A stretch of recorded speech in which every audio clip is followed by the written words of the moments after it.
Sara's Weeknight Meals is made possible by Sunsweet and by... Cooking is the first kind of love you know. It was starting when I was a child with my grandmother doing fresh pasta, and now I transmit it to all the guests. It's something made specially for them. Oceana Cruises, proud sponsor of Sara's Weeknight Meals.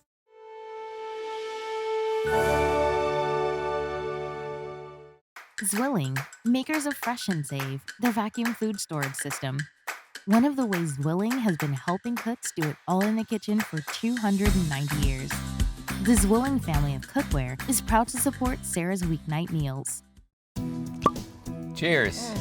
Whoa! Cheers! Of all the phobias in this world, I don't think anybody's ever given a name to the fear of entertaining, but it's a very real fear. Many people have it. Well, don't worry, I've got you covered. My super simple recipes are going to make entertaining so easy. You'll love this stress-free tip for mashed potatoes. We'll make them a day ahead of the big dinner. This way, they're going to taste so fresh and they're going to be so light as if you just made them right now, but you didn't. But don't tell anybody you didn't. And a winner after dinner. Skillet Apple Cranberry Pie. This one has my top 3 ingredients: apples, shortbread, and caramel. I mean, it doesn't get any better than that. Woo-wee! Yum, yum. And then, we're all in this together. This is an adventure together. why not make entertaining, well, entertaining? Have your guests cook at the table with Japanese-inspired beef hot pot. That's what makes it fun. Yeah, it gets sort of breaks the ice. Of course, a few glasses of wine breaks the ice too. There. Shabu, shabu. So we're having dinner at 8, and don't be late. And don't worry, I'll be there for you. That's next on Sara's Weeknight Meals.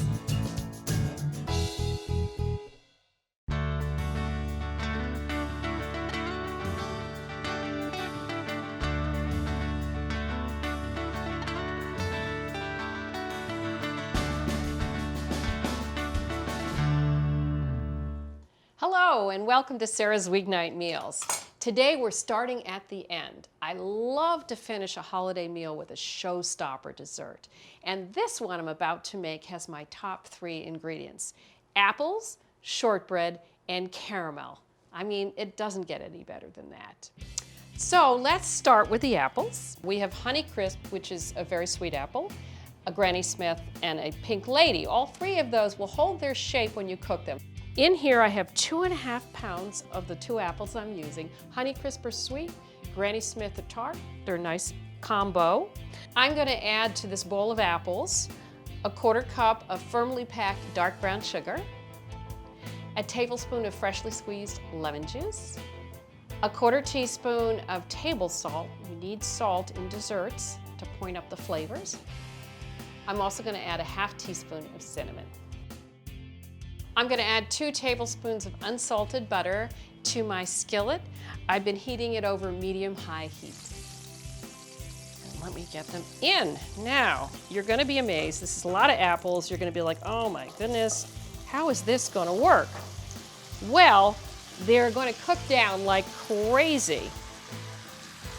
And that's part of the reason we're pre-cooking them. We're trying to get out some of the excess liquid and concentrate the flavor and shrink them down. I'm going to add a 1/2 cup of cider. Everything we're doing is concentrating the flavor. So we're gonna bring it up to a boil, just so I can see that the cider is doing its thing. Put the lid on and cook it for about 12 to 15 minutes. Now, you may get heart palpitations every year at the holidays because you might have to make pie dough. This is my solution, and it's an excellent solution: shortbread. Shortbread is the mother of all butter cookies. 3 ingredients: butter, flour, and sugar.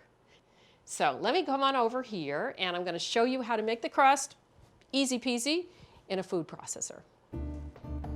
We're using 5.3 ounces, which is 1 whole box, 1 sleeve, 8 cookies, 150 grams. I'm going to pulse this several times until I see that the shortbread cookies are coarsely chopped. It's okay if there's 1 or 2 big pieces. I mean, a piece of shortbread in there is a happy thing. Next, a whole stick of butter, unsalted butter, cut into tablespoon amounts. I know we already have butter in the cookies, but more butter is better. I mean, as Julia Child said, I just love butter. A 1/4 cup of firmly packed dark brown sugar, a 1/4 teaspoon of table salt. I'm going to add 3/4 of a cup of old-fashioned oatmeal.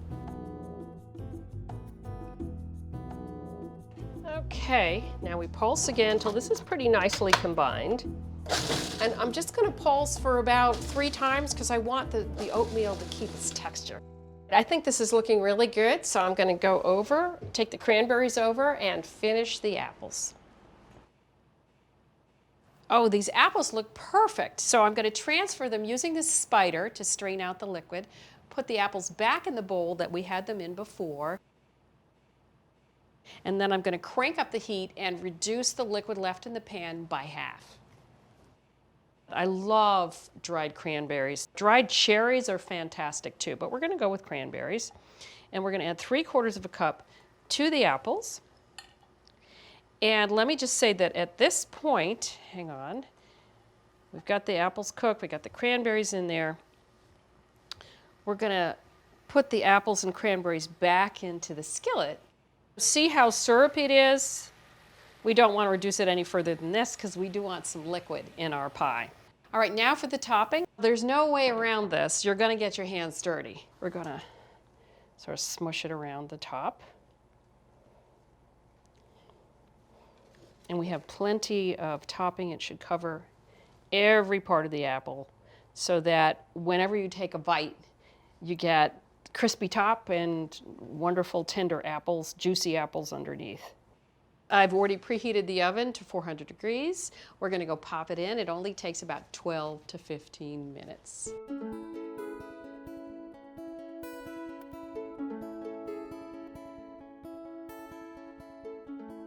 Now, time for my stress-free sauce. It's caramel sauce, but I'm doing something, I'm cheating. We're going to start with already made caramels, about 11 ounces, which is about a bag of the usual stuff you buy in the supermarket. Shh, I wanted this to be a relaxing holiday for you. So in go into a pan, oof, and we're going to combine that with a couple tablespoons of water, and then we're going to cook that until it's melted.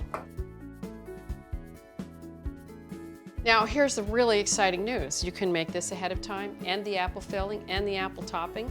Park all 3 parts in the fridge, days ahead of time. All right, that looks beautifully melted.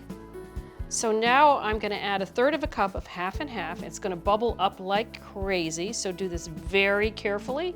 I'm switching to a whisk. Here goes. Caramel is something you have to be very careful with because it's very hot. Okay, there you go, my very complicated caramel sauce. Let's go see how the pie is doing. Yes, that's perfect color. And as much as I want to dive into this right now, gotta wait because I will burn my mouth. And also the crust sets up a little bit as it sits. 10 minutes.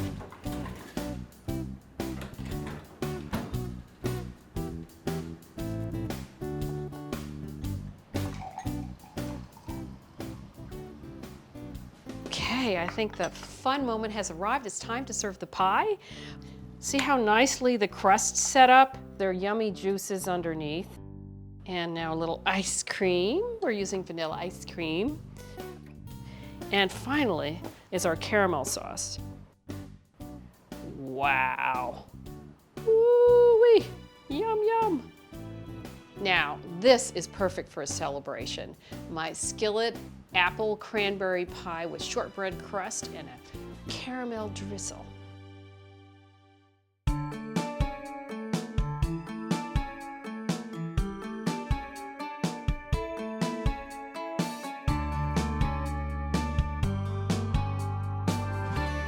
Every Thanksgiving on Good Morning America, I help the turkey challenge through the big day.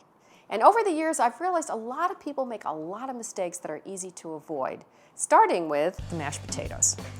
We have in here some Yukon Gold potatoes that we've peeled, and we put them in cold water, cold salted water, brought up to a boil, simmered until they're just tender. You can also use russet, which is a high-starch, wonderful potato, the most famous being the Idaho. Cook it till a knife just goes through, and then we're going to drain these.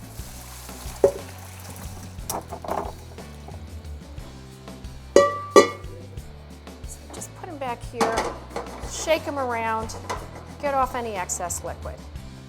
You have many different options to mash the potatoes. One is what we're using here, which is a food mill. You could also use a ricer, which looks like a giant garlic press. You may have seen those. I love that. Or, if you don't mind a few lumps, you can just use a plain old potato masher and just go like this. Worst comes to worst, use a fork. Every time I pull out one of these food mills, it reminds me of my grandmother, Ruth Moulton, who was a great ye olde New England cook. And I guess she must have used this for a lot of things, not just potatoes. Now we're not going to stir these potatoes at all. We're going to let them relax, put them in the fridge, just a little plastic wrap, and then tomorrow we add the good stuff. We'll heat them up in the microwave and add some softened butter and some hot milk. But this is the bulk of the work. We've done it the day before. I'm going to finish my mashed potatoes. Now I took that bowl that I had in the fridge and I nuked it about 2 to 4 minutes or till they're really nice and piping hot. And now we're going to finish them off. I just use regular whole milk. If you want, you could use some heavy cream or half and half. I'm going to add about a half a cup. You can add more, we'll see. I'm going to get the butter in there too. And as much butter as you want. It could be a few tablespoons. I think I'm going to add, let's start with 3 to 4. Salt, and pepper, and there's our mashed potatoes. And the reason you don't want to make them completely the day before with the butter and the milk is when you go to reheat them, it sort of tastes stale. This way they're going to taste so fresh and they're going to be so light as if you just made them right now, but you didn't. But don't tell anybody you didn't.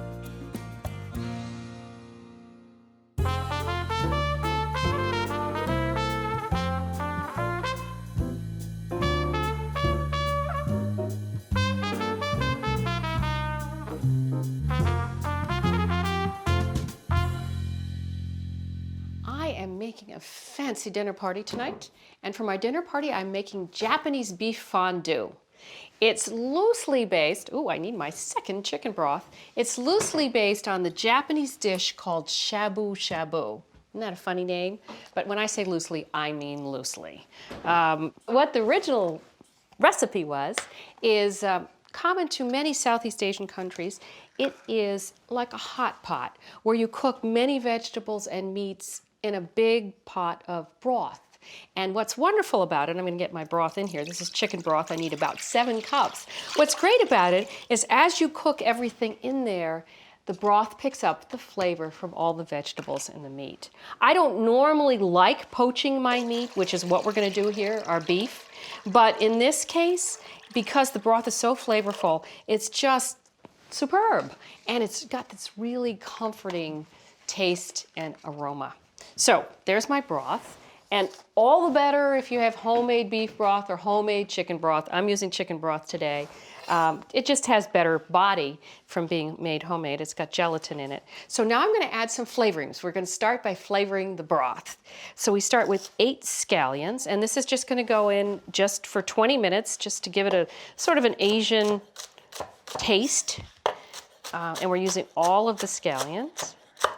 And we're starting everything in a cold broth because anytime you want to get more flavor out of something, you start it in a cold liquid and then bring it up. It's like the liquid sucks the flavor out of it.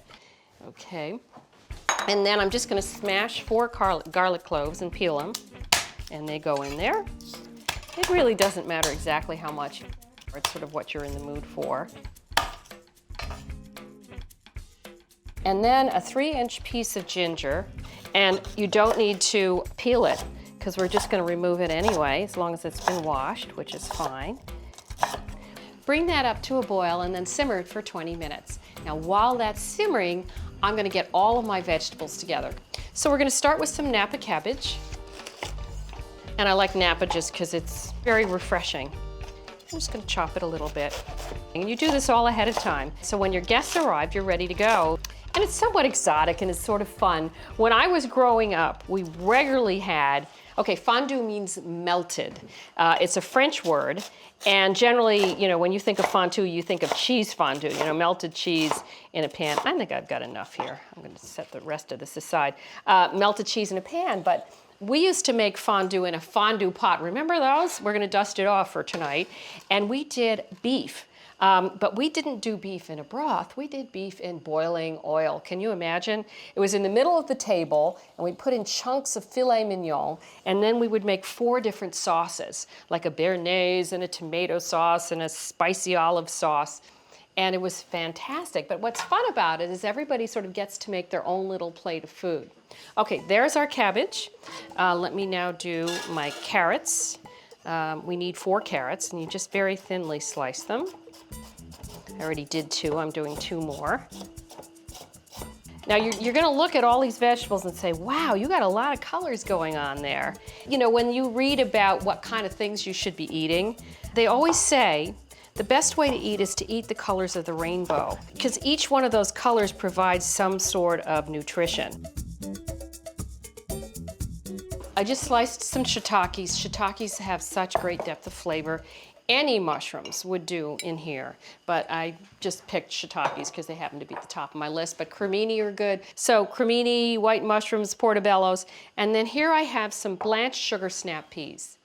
And the way you blanch them is you bring a big pot of water to a boil, you add some salt, you put these in for 30 seconds, and I'm such a nerd, I count 1 1,000, 2 1,000, 3 1,000, 4 1,000, 5, you know, and then I get them right out, put them in ice water and stop the cooking. These actually, I'm not gonna cook any further. These are not going in the broth right now. I'm gonna start my beautiful stripe. So let's put the peas in the middle. We're gonna put all of our vegetables as we blanch them on the platter.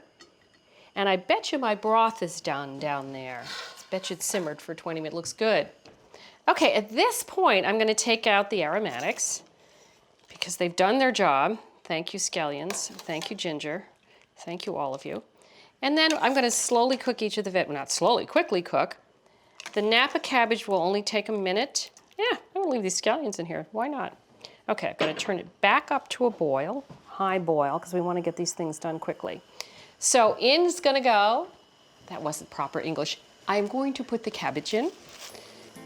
And this just wilts, boom, and it's out. So now the Napa cabbage is adding its flavor to the broth. So wilt, wilt, wilt. Okay, out comes the Napa cabbage and in goes the carrots. And then while the carrots, I don't think the carrots are gonna just take 2 minutes, but while they're cooking, I'm gonna get out my meat and slice it. And we're using a nice steak, we're using a sirloin. Now, usual fashion, what I do is I freeze the meat. It's so much easier to slice meat paper thin when it's been frozen for about 20, 30 minutes. And I'm just gonna slice it. Yeah, it's easier to slice. Let me cut off the excess fat because we're keeping this very lean, lean, lean. The colder it is, I mean without being frozen, you don't want it frozen, the easier it is to work with. And I've got a little platter over there to put this on. Rinse off my hands since I'm just working with raw meat. Okay, so let me get this onto the platter because we're gonna have different colors. This is a very pretty dish. You know how the Japanese, I'm not saying that I'm Japanese, but the Japanese are terrific at the visuals. So I'm sort of channeling that wonderful Japanese energy. You know, when the wrapping is as good as the gift that's inside of it. Okay, out comes my carrots.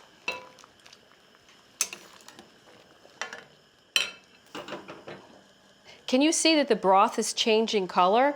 Of course, when you put carrots in there, it gets a really nice orange color. In go my peppers, and that's gonna be a few minutes. Okay, so I'm gonna arrange my meat on the platter. My thinly sliced meat, just mound it up. Separate all the pieces so everybody can help themselves. So just grab a piece or two and put it in the broth. There. That's very pretty. I never thought I'd say that about red meat, but that is very pretty. Okay, put this over here. My meat is ready. Bet you my peppers are ready to come out. I'm just going to put this down here. We're almost done. We have to just do the mushrooms. All right, so let's put this between the two greens. We need a little pop of color, although the red is going to be very nice also. Now you could do any vegetables. Let's say you're in the mood for broccoli. That would be fantastic. Obviously, it has to be a big enough vegetable that you're going to be able to pick up and put in your bowl when we go to serve ourselves. Okay, peppers are done, and then I'm going to add the mushrooms. And these will take no time at all. There's a sauce that goes with this. The sauce is a wasabi sauce. And here we have it right here. I'll bring it up. It's got sour cream, wasabi, dry mustard, salt, chives. The recipe's on the website. But you can buy wasabi in powdered form, which comes in a jar like this. Oops, and it has a lid on it. But you can see it's powder inside, and there's instructions on the side. You just add water to it to resuscitate it. You can buy the tube kind, which you squeeze out. Those, however, ready, fasten your seatbelt. Neither one of those products is actually wasabi. What these products are made out of is ground horseradish and green food coloring. But you know what? I've never had fresh wasabi. I don't feel terrible. I love this powdered stuff or the stuff in the tube. So whatever you like, use. Okay, I'm just gonna make a cucumber salad. I'll leave a few guys floating around. Who cares? And put peppers. Isn't that beautiful? See what I mean? It's just, this is what I like about entertaining, is the vegetables are doing it for me. It's just clean cooking. Okay, speaking of clean cooking, the cucumber salad is very simple. We used an English cucumber, and we sliced it using this machine, a mandolin. If you're scared of a mandolin, you can use a mini mandolin. And the reason people are scared of it is because it's a washboard with a open blade on it. And make sure you put the guard on and just go like that. Or the last option is to use one of these vertical slicers. Just take the cucumber, lay it down, and go like that. So here we have our cucumbers, and I'm gonna make a dressing, very simple. You take some rice vinegar, and you add a half a teaspoon of sugar, and heat it up until the sugar's dissolved, and then let it cool. And then we're gonna add a teaspoon of soy sauce and a half a teaspoon of toasted sesame oil. And there we go. Wow, that was a complicated dressing now, wasn't it? So I'm gonna pour this over my cucumbers. Isn't that a pretty way to present them? So there we go, that was it. And I'm gonna put it in here. Of course, being me, I would probably add some red pepper flakes too, because I wanna add hot stuff to everything. But I'll take pity on my guests because we already have the wasabi cream, and that's plenty hot. And pour the dressing over. And we've got our broth, we've got our vegetables, we've got our beef. My guests will be coming soon. I'm gonna go set the table.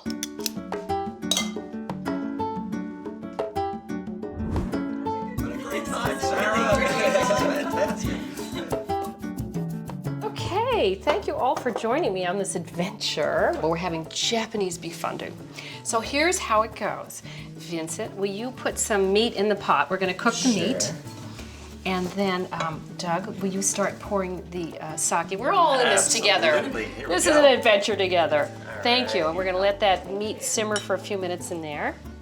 And yeah, go ahead, that's good. Okay, now, Vincent, if you'll take a few of each vegetable. Yes, I will. And use those tongs. And just take whatever you want. Maybe you don't like mushrooms. Now, let me ask you all, have you ever done anything silly like this before? I like fun meals where you get to It's do a stuff. participatory You're not meal. just served, you actually get Okay. to make your own meal, Right. so this is fun. Okay, so now you've got your vegetables in there. I'm gonna put some broth on and we'll get the meat out in just a second. Thank you. So the idea is you put the hot broth on top. Yes. And now, why don't you put, even though you haven't got the meat yet, it's coming, take a little bit of my wasabi cream.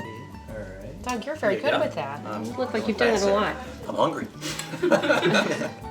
So has anybody here ever had any dish like this? Actually, I've had shabu shabu before. And how did it compare to this? It's very similar. Really? Yeah. Is there a trick to know how long you keep the beef in, or you just drop it in? I'm guessing. Okay, I like that. Yeah. That's the way I Okay, cook. let's see. Oh, it looks good. Yeah, it's a little bit pink. We want a little. Oh my goodness. Medium rare. Yeah, this is exciting. And then we can certainly get down to the important stuff, which is to have a sip of sake. What do you think? I'm up for that. Yeah. Have you all had cheese fondue? Yes, it's very good. And chocolate. And chocolate. That's the best one on the planet. This is actually quite good, if I do say so myself. It's very delicious. The cream goes really well with Doesn't it? It does. That nice contrast. flavor. Yeah. I love meals like this when you have people that you don't know too well. You have their new guests, you know. Yes. This is what makes it fun. Yeah, it gets sort of breaks the ice. Of course, a few glasses of wine breaks the ice too. There we go. This is delicious. All right, ready? Shabu, shabu. Thank you all for joining me. Thanks for joining me on Sarah's Weeknight Meals. I'm Sarah Moulton. I'll see you next time for some more fun. What a great time, Sarah. This is fantastic.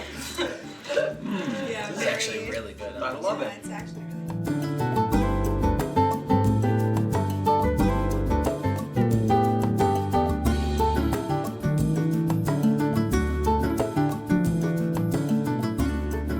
For recipes, videos, and more, go to our website, sarahmoulton.com. Sarah's Weeknight Meals is made possible by Sunsweet and by Cooking is the first kind of love you know. It was starting when I was a child with my grandmother doing fresh pasta, and now I transmit it to all the guests. It's something made specially for them.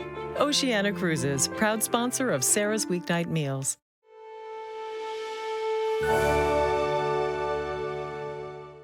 Zwilling, makers of Fresh and Save, the vacuum food storage system. One of the ways Zwilling has been helping cooks do it all in the kitchen for 290 years. The Zwilling family of cookware is proud to support Sarah's Weeknight Meals.